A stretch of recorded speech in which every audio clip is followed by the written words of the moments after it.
Okay. అంటే మీరన్నట్టు నిజంగానే రాజ్ తరుణ్ ఇప్పటివరకు ఇలా చెయ్యలేదేమో అని మేము ట్రైలర్ చూసే అనుకున్నాం. బికాజ్ తను చేసినవన్నీ చిలిపిగా, అల్లరి పిల్లోడు, లవర్ బాయ్ అటువంటి క్యారెక్టర్సే. సో అంటే తనే నమ్మలేకపోయాడు అని అంటున్నారు.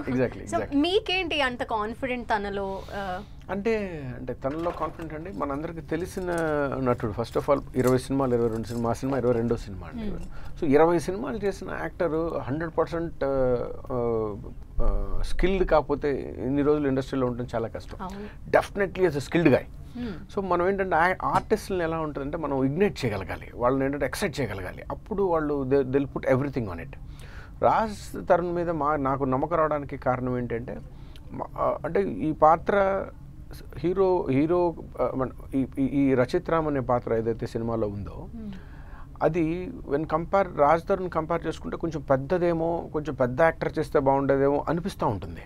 కానీ ఎప్పుడైతే రాజ్ లాంటి యాక్టర్ ఎప్పుడైతే దాని లోపలికి వెళ్ళి చేస్తున్నప్పుడు, పెద్దవాళ్ళు చేసేది ఎప్పుడు మనకు రొటీన్గానే చూస్తూనే ఉన్నాం. పెద్ద యాక్టర్స్ ఎప్పుడు ఇలాంటి పాట, ఒక చిన్న హీరో, ఒక మీడియం హీరో, లేకపోతే ఒక మనకు బాగా తెలిసిన హీరో అలాంటి యాక్టర్ అలాంటి పర్ఫార్మెన్స్ అందుకొని చేస్తున్నప్పుడు ఇంకా కొత్తగానే బాగుంటుంది.